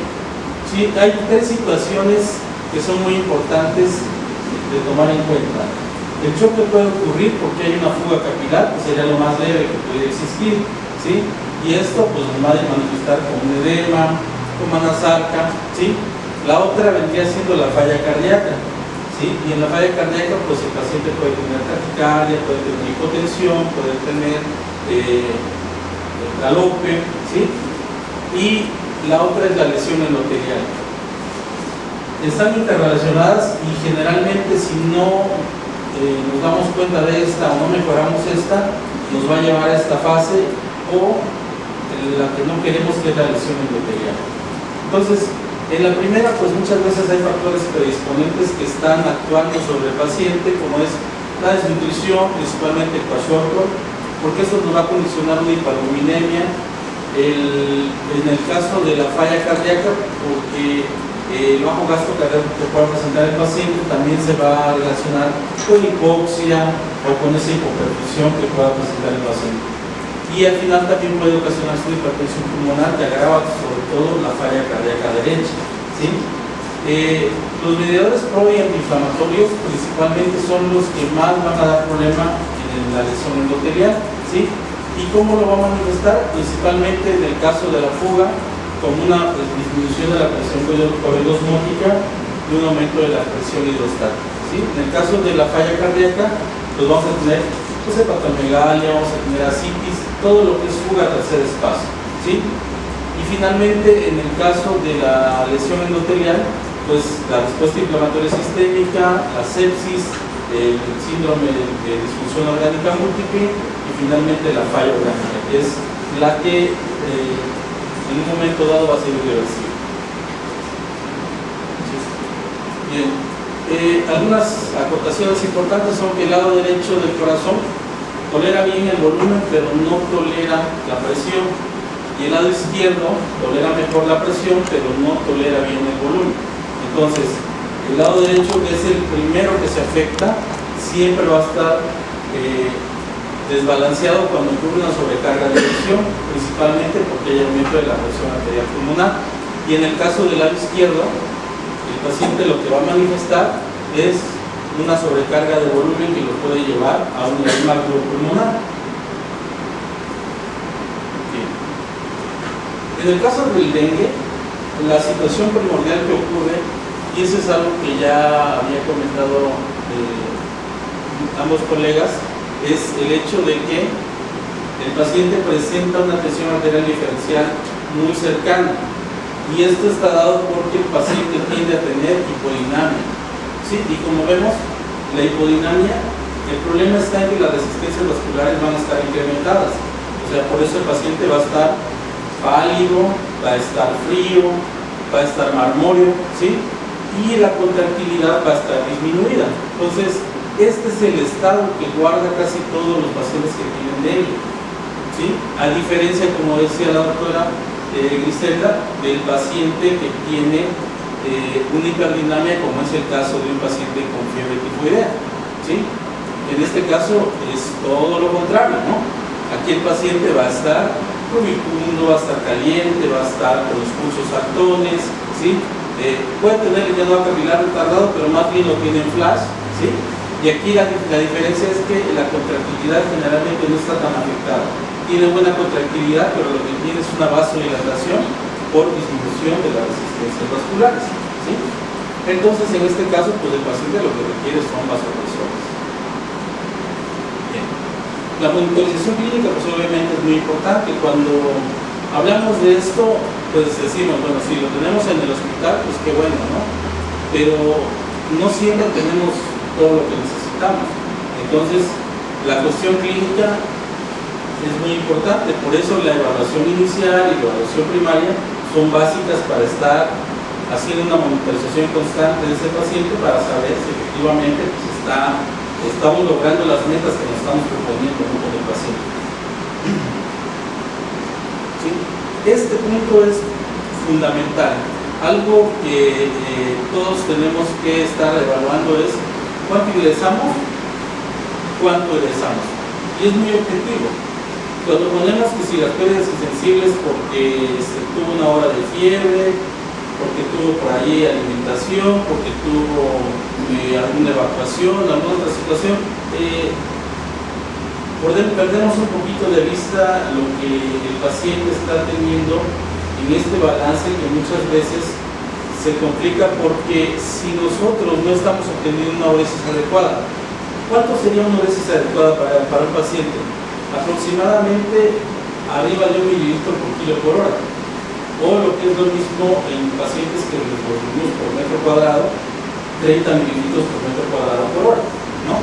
Entonces, objetivamente lo que yo estoy ingresando contra lo que yo egreso, en este caso, pues es lo que a mí me va a estar dando, ¿sí?, esos balances parciales que me van a hacer ir tomando la decisión de si continuar con esos 10 mililitros por kilo, o los voy a disminuir a 5, o los voy a bajar a 3, ¿sí? Los que me van a decir si debo continuar de la misma forma, ¿no? Entonces, el balance es súper importante, ¿sí? En la monitorización, pues obviamente, ¿sí?, muchas hojas de enfermería pues ya incluyen el triángulo de evaluación pediátrica, precisamente para pues tener esa posibilidad de estar vigilando cómo va esa evolución del paciente, ¿no? Y graficar la temperatura pues obviamente es súper importante, sobre todo en ese periodo en el que todavía tiene fiebre o ya está decreciendo esta misma, ¿no? El tener pues todos los signos vitales, pues ahora sí que de manera horaria, incluso más, pues es muy importante en estos pacientes, ¿sí? También si les tomamos alguna gasometría en un momento dado, o si incluso está intubado el paciente, tenemos que vigilarlo. Y esto que está aquí, en el caso de un paciente que está despierto, pues el labro nos da una información súper importante para poder saber, sobre todo, no que el deterioro sea condicionado porque está evolucionando una encefalitis o alguna otra situación de complicación del dengue, sino más bien para decirnos si esa perfusión cerebral es adecuada o no lo es. Bien, entonces, pues obviamente son 3 órganos los que siempre vamos a estar en necesidad de cuidar, ¿no? Y estos 3 órganos, pues obviamente, en primer lugar el cerebro, ¿no? En segundo lugar, pues el corazón y los pulmones, que guardan una estrecha relación en su funcionamiento. ¿Cómo tenemos que trabajar? Pues obviamente en equipo, ¿no? La comunicación, que es uno de nuestros graves problemas, es precisamente lo que más debe permear para que logremos este objetivo, ¿sí? Y obviamente si ejecutamos adecuadamente todo el proceso, vamos a tener éxito, ¿no? Bien, pues tenemos que tener competencias obviamente en soporte vital básico, en soporte vital avanzado, que es muy importante pues el que podamos saber qué hacer en el momento en que esta situación ocurre, saber qué nos toca a cada uno de nuestras funciones, saber en un momento dado pues que hay inclusive estas cartillas de reanimación, hay incluso una española que es más práctica inclusive, pero esta viene por ejemplo en el PARS y es muy importante porque nos dice efectivamente todos los pasos que tenemos que seguir para tener los elementos para reanimar a un paciente, ¿no? Bien. Entonces, creo que en la mayoría de los casos, saber qué hacer cuando se presenta un paciente que está en un choque o en un dengue grave, la mayoría lo ha manejado. Y pues es la situación de decir, bueno, me voy a inyectar líquidos, como decimos, a 10, con cargas, tomando en cuenta el volumen circulante del paciente, que habitualmente es de entre 70 y 80 mililitros por kilo.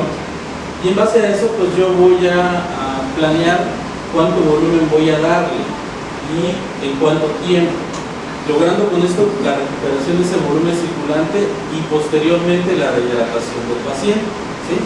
Si yo en ese primer momento indico, por ejemplo, 5 mililitros por kilo por hora para este paciente y le ponen la bomba de infusión y empiezan a administrar los líquidos, si yo hago una reevaluación constante, cuando menos horaria, de lo que estoy administrando, entonces ¿qué va a resultar? Que seguramente este paciente podemos inadvertidamente sobrecargarlo, ¿no? Entonces, la segunda parte de esta plática pues va en relación precisamente a lo que está tomando mucho auge, ¿no? Que se llama la desresucitación, ¿sí? La cuestión de reanimar a un paciente, todo lo hemos dicho, todo lo hemos hecho, de decir, pásale cargas y hasta que sude agua, ¿no? Después se lo sacamos, ¿sí? Pero, como vamos a ver ahorita, este concepto Rose, lo que nos dice es que sí, efectivamente, en el primer momento pongámosle lo que sea necesario, pero en el momento que veamos que el paciente ya optimizó esos líquidos, en ese momento paro. En ese momento lo que tengo que empezar a pensar es cómo lo voy a empezar a eliminar, ¿sí? Porque ese líquido no se puede quedar ahí. En todos los órganos, y como vamos a ver ahorita, esta situación de daño que produce el exceso de líquidos es notorio. Entonces es importante que no lleguemos a estos puntos para evitar precisamente más daño al paciente, que es precisamente esas complicaciones las que hacen que el paciente prolongue su estancia, ¿sí? O en ese tiempo, si el paciente después de esos 3 días de la fase crítica iba a irse a su casa, termina en terapia intensiva, una semana, una infección nosocomial, ¿sí? Una complicación por la colocación de un catéter, etcétera, ¿no? Entonces, le vamos agregando situaciones al paciente que en un momento dado lo que hacen es terminar con un desenlace malo, ¿no? Entonces, en nuestro medio, como vuelvo a repetir, pues en las guías de la OPS, las guías de práctica clínica, están muy claras en lo que tenemos que hacer en ese primer momento. Lo que no está claro y no lo dicen es precisamente qué vamos a hacer cuando ya administramos todo el volumen que requirió el paciente, ¿no? Entonces, en este caso, pues son 4 fases: la resucitación, la optimización, la estabilización y la evacuación de ese volumen, ¿sí? Entonces, pues son varios puntos que sigue este concepto, que son las secuencias de eventos que llevan obviamente a este problema, el tiempo en que se instala el cuadro. No es lo mismo un paciente que a lo mejor viene de Arriaga y pasó a Cintalapa y de Cintalapa lo mandaron para acá, ¿sí? A un paciente que está en la ciudad, ¿no? Entonces, ese tiempo que ya perdió en esa hipoperfusión, en esa hipoxia que está presentando, es lo que va a hacer que este efecto sea más dañino, ¿no? El mecanismo que lo llevó a este problema, la forma de presentación, las metas que queremos lograr, la terapia hídrica, el balance de líquidos, o sea, cómo queremos que esté ese balance en ese momento, ¿no? Y el resultado primario de ese tratamiento. Bien, entonces en la primera fase, pues la resucitación, ¿sí? Pues es un primer evento que va a instalarse en minutos, ¿no? Hay un insulto inflamatorio y el choque puede presentarse de manera severa, ¿no? Pues el líquido va a dirigirse por metas, como ya está bien establecida la campaña para sobrevivir a la sepsis, en la que dice que cargas a 20 mililitros hasta llegar a 60 la primera hora. Si no recupera, utilización de coloide, ¿sí? Incluso después, si no responde a líquidos, pues utilizar vasopresores, o incluso, aunque ya es controvertido, el uso del esteroide, ¿no? ¿Sí? Entonces, en este primer momento, pues todo lo que sea necesario, ¿no? Vamos a utilizar. Y entonces vamos a estar guiados por esa respuesta a los líquidos, y el balance de líquidos obviamente va a estar positivo, ¿no? Pero nuestro primer objetivo es que se salve el paciente o que se rescate del estado de choque en el que se encuentra. Bien, entonces aquí es donde entra precisamente esa alteración hemodinámica que ya habíamos platicado, Yo le llamo el efecto pichancha, porque pues la fuga no solamente se da porque los poros están abiertos, sino también porque el daño endotelial está presente y porque además se agrega a eso la falla cardíaca incipiente que empieza a presentar el paciente, ¿no? Sí. Y es entonces en este momento pues que en el daño endotelial lo que está ocurriendo es que los factores de necrosis tumoral, la interleucina 1, la interleucina 6, están propiciando precisamente la ruptura de estos enlaces y obviamente la permeabilidad capilar, porque el daño en las células endoteliales está presente, ¿no? Entonces, pues todo esto va a hacer que esa proteína sea activada, logre que haya todavía mayor fuga de ese líquido, ¿sí? Y obviamente que el paciente, pues en esa respuesta, pues empiece a requerir mayores volúmenes. ¿Sí? Es lo que le decía. Bueno, yo lo llamo así. Bien. Entonces, en este caso, pues obviamente la sobrecarga de volumen que vamos a tener por una administración rápida y excesiva, la falta de balances líquidos constantes, transfusión inapropiada de plasma o de coloides, después de que ya se resolvió esa extravasación de líquidos, continuamos con los líquidos como si estuviéramos en esa fase inicial, ¿sí? Obviamente si el paciente está desnutrido, como decía, o tiene alguna otra enfermedad, también va a haber un problema. La lesión renal aguda se va a establecer por ese estado de hipoperfusión. Entre más horas pasan, pues obviamente la posibilidad de que tenga una lesión renal va a ser mayor, ¿no? Entonces, pues aquí, como vemos en este caso, hay un derrame pleural, ¿sí? Más o menos como del 20%, ¿sí? Que puede llegar a requerir incluso la colocación de una sonda pleural, ¿no? ¿Sí? Como ven en este caso, el paciente pues tiene a simple vista el abdomen cerebrilloso, ¿sí? Tiene una fuga al abdomen este paciente, tiene ascitis, ¿no? Y obviamente pues eso le va a condicionar otros problemas, ¿no? Si ven, está desaturando, está taquicárdico, ¿sí? No está hipotenso, pero el paciente tiene ya un tórax restrictivo, ¿sí? Algo con lo que podemos manejar y que pues debemos hacer uso de él porque es como que lo que está en boga en este momento, ¿no? Dentro de las competencias de un intensivista en la actualidad, yo no las tengo al 100%, pues obviamente, pero dentro de las competencias, el tener incluso un curso de ultrasonografía en paciente crítico es básico, porque nos va a permitir darnos cuenta de manera inicial si el paciente pues presenta esto, ¿no? Si presenta ascitis, si el paciente presenta derrame pleural, ¿sí?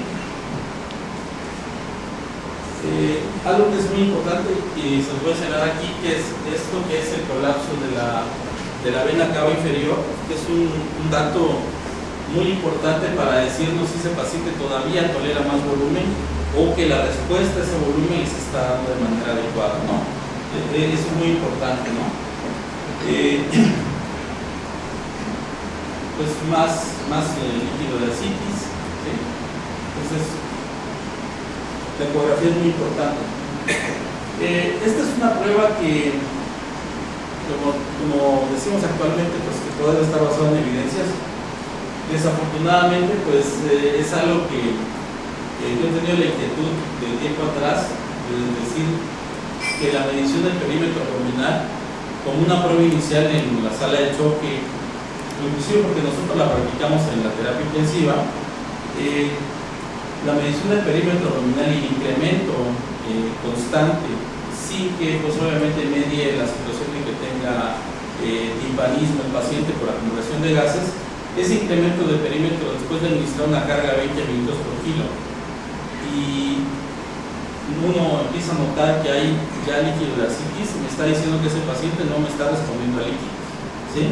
Entonces, si yo en ese momento paro la administración de esos líquidos e inicio un inotrópico, entonces el paciente va a tener mejor respuesta que si en un momento dado yo continúo con la siguiente carga 20 y la siguiente carga 20, ¿no? Entonces lo ideal es que podamos estar vigilando ese perímetro, porque el primer paso para mostrarnos esa falla cardíaca incipiente es precisamente el incremento del perímetro abdominal. Pues en las enfermedades concomitantes pues están las inmunodeficiencias primarias, VIH, pues el que tenga alteraciones en las inmunoglobulinas, una linfopenia que también la misma nutrición lo puede producir, las inmunizaciones, el estado nutricional, pues obviamente va a tener una hipoproteinemia per se, ¿sí? La anemia carencial y parasitosis. Aquí en la anemia me quiero detener un ratito, porque de repente nosotros difícilmente tenemos basales de nuestros pacientes. ¿Esto qué quiere decir? Que si nos llega un paciente y tiene 10 de hemoglobina, nosotros decimos, pues está normal, no creo que estemos concentrados, ¿no? Pero nosotros no sabemos si previamente ese paciente a lo mejor manejaba 6, 8 de hemoglobina. Entonces ese 10 para él puede ser hemoconcentración, ¿sí? Entonces, si de entrada no tenemos esas basales, no debemos confiarnos en pensar que porque tenga 10 de hemoglobina no estemos concentrados, ¿no? Entonces, no esperemos que tenga 14, 16 de hemoglobina, para poder decir que ese paciente ya está hemoconcentrado. Bien, entonces la segunda fase, que es la de optimización, pues este evento se va a desarrollar en horas, ¿no? Y aquí empieza a ocurrir un fenómeno que se llama isquemia reperfusión. De todo este proceso que hubo de hipoperfusión, el paciente empieza nuevamente a poder tener mejor circulación y entonces la reperfusión se da, ¿sí? El choque pues obviamente todavía está inestable, y todo está enfocado a tratar de mantener el soporte orgánico y la perfusión, ¿sí? Tenemos que seguir administrando bolos de líquidos, ¿sí? Y tenemos que seguir evaluando, ¿no? Entonces aquí ya nuestro balance tiene que estar un poco más neutro, ¿sí? Y entonces el siguiente paso ahora es la prioridad de rescatar los órganos afectados, ¿sí? En la tercera fase, pues en esta ya llevaba varios días, ¿no? Puede ser que todavía continúe en esa fase crítica, pero entonces ya nos va a llevar quizás del quinto al séptimo día, pues el poder recuperarlo ya integralmente al paciente, ¿no? Entonces, aquí todavía continúa en ese proceso de isquemia de reperfusión, ya solamente es una amenaza el choque, ya no lo tiene, ¿sí? El manejo tiene que ser más conservador en este caso con los líquidos, ¿sí? Y entonces vamos a emplear líquidos de mantenimiento sobre los requerimientos o lo que haya de pérdidas, en vómitos, por algún drenaje, alguna otra situación, ¿no? Y el balance entonces ahora tenderá a ser neutro o negativo. Seguimos con el soporte de órganos. En la fase de evacuación, es la cuarta, entonces aquí, pues esto ya es en días o semanas, ¿sí? Y entonces, si nosotros no logramos mantener esos balances neutros o negativos, entonces el paciente va a tener el síndrome de permeabilidad global incrementada, ¿no? Y la recuperación del choque, ¿sí? No puede ser tan efectiva, digamos. Y entonces la meta es la de resucitación, lo que yo les comentaba previamente. Y entonces aquí tenemos que hacer que revertir ese balance hídrico positivo, todo lo que ingresó, ahora tenemos que sacárselo, ¿sí? Y ya sea que el paciente lo haga de manera espontánea o tengamos que utilizar diurético en un momento dado o incluso hasta una terapia de reemplazo renal, ¿no?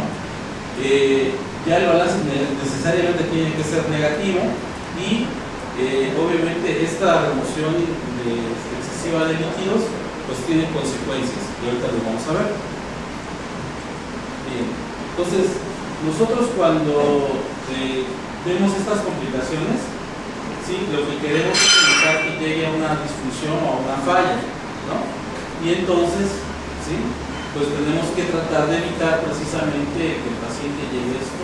Y todo esto que ven aquí está relacionado con el manejo de líquidos, ¿sí? Entonces, por ejemplo, un paciente que tiene 6 años de edad, que pesa 20 kilos, una superficie de 0.79, ¿sí? Un choque descompensado. Le pasamos cargas a 20, ¿sí?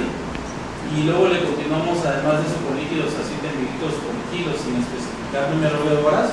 Vamos a ver que aquí vamos a tener un ingreso de 3.360, ¿sí? O sea, 4.200 mililitros por metro cuadrado o 168 por kilo por día, ¿no? Entonces, ¿qué datos tengo que considerar? Aumento del perímetro abdominal de 4 centímetros posterior a las cargas, disminución de las saturaciones 94-90 posterior a las cargas, ¿sí? Y entonces, lo que tengo que pensar es que la descompensación ya está presente.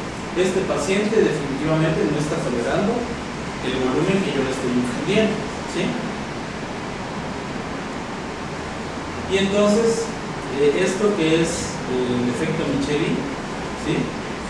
Vean, en todos los órganos va a presentar una afección respiratoria, hepática, gastrointestinal, de la pared abdominal, renal, cardiovascular e incluso en el sistema nervioso central, ¿no? Y entonces, pues al rato, pues queremos que haya un prisma, ¿sí? Pero pues no lo tenemos, y entonces pues nos tenemos que adaptar a lo que tenemos, ¿no? Entonces, y esto se da porque precisamente ese exceso de volumen que tal vez no consideramos dañino, pues efectivamente sí le hizo daño. ¿Por qué? Porque también las células del miocardio se dematizan, porque también el sistema de conducción se altera, porque hay una disminución de la misma contractilidad, disfunción diastólica, hay disminución del retorno venoso, porque obviamente si yo pierdo volumen porque lo tengo fugado a tercer espacio, pues no voy a tener un buen volumen circulante. Puedo tener derrame pericárdico que todavía me va a comprimir más las cavidades y el llenado de las cavidades, ¿sí? Y en conclusión, pues voy a tener una falla cardíaca, ¿no?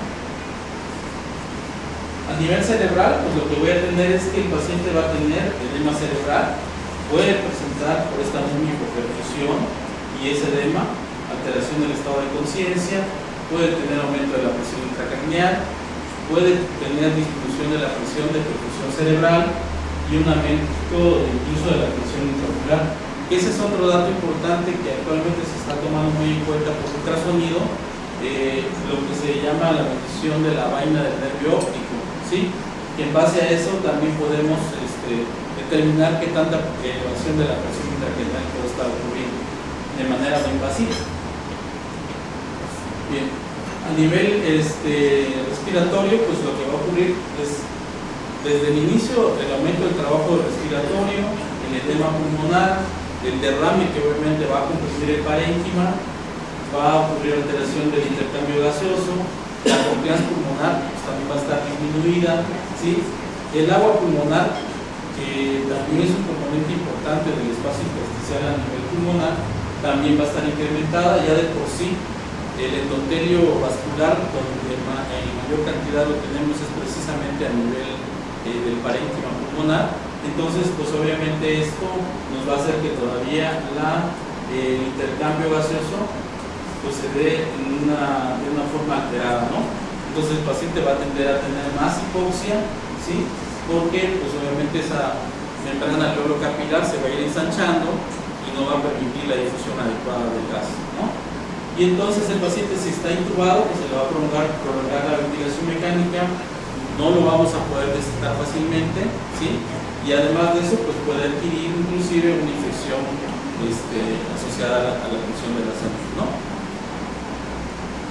Bien, a nivel del hígado, pues lo que vamos a tener es esa congestión hepática. También es otro dato que generalmente todos lo vemos como muy habitual, ¿no? Tiene hepatomegalia, ¿no? Le llega hasta la cresta ilíaca. Si nos ponemos a pensar si efectivamente ese parénquima, esta cápsula de gliso no se está elongando y no está produciendo dolor, o esos hepatocitos no están sufriendo ruptura, ¿sí? Porque obviamente pues algo está ocupando el espacio, ¿no? Y no es precisamente porque hay un aumento de esos hepatocitos, sino es el líquido que está en mayor cantidad. Entonces también nos va a alterar la síntesis hepática. Entonces, si de por sí ya tenía un problema de síntesis de albúmina, de síntesis de vitamina K, pues este paciente la va a incrementar todavía más, ¿no? Va a tener colestasis, va a tener alteración obviamente en la actividad de sus procesos enzimáticos, ¿sí? E inclusive puede presentar algo que no hemos hablado habitualmente, que es el síndrome compartimental hepático, ¿no? Que puede llevar incluso a la ruptura de la cápsula. y a un hematoma subcapsular, ¿no? Entonces, como pasa por ejemplo un síndrome de Hepburn en una embarazada, ¿no? Bien, a nivel del intestinal, pues va a producir ascitis, va a producir también edema de la pared intestinal, pues obviamente va a haber mala absorción, y entonces esto que condiciona pues un hígado, ¿no? Entonces el paciente lo alimentas y vomita, ¿no? ¿Por qué razón? Precisamente porque ese intestino tiene una mala perfusión y obviamente también en la redistribución que pueda tener de la circulación esplácnica está disminuida, y entonces eso va a condicionar pues dolor cólico, va a condicionar pues el hecho de que esta manifestación clásica del dengue se esté presentando, ¿no? ¿Sí? Obviamente hay mayor posibilidad de translocación bacteriana, ¿sí? Y también un incremento de la presión, porque el hecho de que haya citis puede ser que no esté atención, pero si empieza a estar atención, pues obviamente se convierte en un síndrome comportamental abdominal, ¿no? Y eso obviamente va a condicionar mayor restricción torácica, más dificultad en la ventilación mecánica, probabilidad de producción de un hemotórax, atención, ¿sí? Y obviamente de mayor hipoxia y incluso un paro cardíaco. A nivel del riñón, pues también va a haber un edema en el parénquima, va a haber aumento de la presión venosa renal. Si ocurre un aumento de la presión venosa renal, pues obviamente hay menos filtración, ¿no? Y entonces esa disminución del flujo, pues ¿qué te va a llevar? A una falla renal aguda, a una necrosis tubular aguda, ¿no? El aumento de la presión intersticial pues disminuye la tasa de filtración glomerular, obviamente hay uremia, retención de agua y sodio, y también puede existir un síndrome compartimental renal, ¿no? A nivel de la pared abdominal, pues va a haber edema. El hecho de que el paciente tampoco tenga posibilidad de tener mayor estiramiento de esa pared porque está edematizada, pues también va a condicionar, obviamente, el que tenga el paciente, ¿sí?, una dificultad para poder eliminar los líquidos, y sobre todo para que si ya tiene ascitis de por sí, vamos a ver como el abdomen de ese niño que estaba a tensión, ¿no? Si tiene alguna herida, pues va a tener una pobre cicatrización. A nivel del sistema endocrino, por lo que decíamos, toda esta liberación de citocinas proinflamatorias que van a hacer que el círculo vicioso todavía de la fuga capilar y de la acción arterial va a ser mayor todavía. No se ve muy bien la hoja, pero lo que yo quería mostrarles era que cuando consideremos nosotros a un paciente, si ven aquí dice hospitalizado, ¿no? Ambulatorio y hospitalizado, dengue con signos de alarma y dengue grave. En el caso de esta hoja que yo me puse a revisarla, yo clasifico aquí, quizás no es tanto como terapia intensiva, más bien es cuidados intensivos, ¿no? Porque el cuidado intensivo se puede dar en urgencias, o inclusive si no tenemos un espacio en un anexo, incluso en el mismo piso de pediatría, ¿no? Pero el cuidado intensivo significa que el paciente, yo ya tengo que tener los datos claros de por qué lo estoy manejando como un paciente de cuidado intensivo, ¿sí? Y aquí lo que pongo de manera inicial pues es la fuga capilar, ¿sí?, la fuga a tercer espacio, la falla cardíaca, ¿sí?, la insuficiencia y la dificultad respiratoria, y todo lo que conlleva las alteraciones, sobre todo con la presencia de sangrados, ¿sí?, primordialmente, y la falla hepática, como diríamos, incluso llega a tener ASTs y ALTs arriba de 1000, ¿no? Entonces, el tenerlo clasificado de esta forma permite que quien use la hoja, pues simplemente vaya palomeando lo que tiene y dice, no, este paciente ya no solo lo tengo que tener hospitalizado, a este paciente lo tengo que monitorizar y tiene que estar en un hospital. Entonces, si alguien lo ve de esta forma en un centro de salud básico comunitario, un hospital rural, pues determinará que este paciente requiere ese cuidado, ¿no? Sí. Anecdóticamente a veces pasa que está en un hospital general, porque los casos más graves que hemos tenido tanto en Gómez Maza como en el hospital pediátrico han sido pacientes de Pipilas y de Arriaga. Entonces de repente un paciente que está en un hospital general de Arriaga lo mandan al hospital básico comunitario de Cintalapa. Entonces la lógica diría que lo vas a mandar a un hospital más grande, no un básico comunitario, ¿no? Entonces más bien el hospital general tendría que ser el punto de referencia para los pacientes y no al revés, ¿no? Entonces finalmente lo que yo sí creo y considero es que pudiéramos tener, digamos, el seguimiento puntual y que no las hojas que se creen en los diferentes hospitales solamente sirvan para llenarse, ¿no? y analizarse el expediente, sino que realmente la información que me proporcionan me puedan ir diciendo si mi paciente va evolucionando bien, se está estancando o va mejor, ¿no? O va peor, ¿no? Entonces, creo que al final en esta parte viene más desglosada, lo decía, pues el dengue grave, pues donde lo manejen, no grave, donde lo manejen no va a haber problema. El dengue con signo de alarma, pues ese paciente se tiene que estar hospitalizado, definitivamente. Ya sea en un hospital rural, un básico, pero tiene que estar hospitalizado, ¿sí? Y en el caso, como les decía, de todas estas alteraciones que el paciente presente, ¿sí? Que aquí si se dan cuenta solamente hasta este punto yo puedo decir que estoy tomando exámenes de laboratorio, ¿sí? Todo lo que tengo aquí lo puedo hacer clínicamente. O sea, puedo determinar que mi paciente tiene edema, clínicamente sí, que tiene anasarca también, que hay un derrame pleural, pues sí, si yo hago una exploración física adecuada, voy a saber si mi paciente tiene derrame pleural. Derrame pericárdico, por lo consiguiente, ascitis, pues ni se diga, ¿no?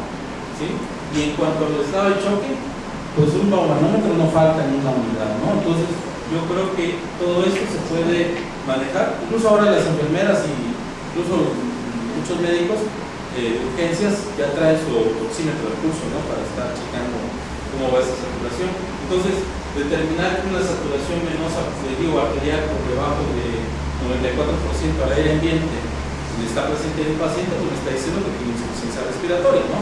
Entonces, todos los datos que aparecen aquí me están diciendo que lo puedo hacer técnicamente. No necesito tantos aditamentos para poder hacerlo, ¿no? Y en el tiempo en el que yo lo voy haciendo, ¿sí? En base a los días de la enfermedad, pues yo puedo determinar si está en la fase febril, en la fase crítica, o inclusive hasta hacer un diagnóstico diferencial como sucede con el otro cuadro que es muy habitual, ¿no? Que es la salmonellosis o fiebre tifoidea, ¿no? Bueno, y con esto pues concluyo mi participación. Muchas gracias.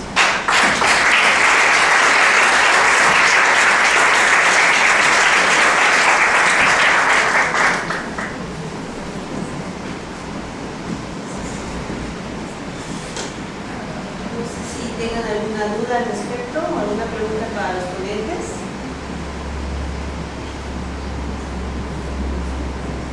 Bueno, si no es así, agradecemos a nuestros ponentes.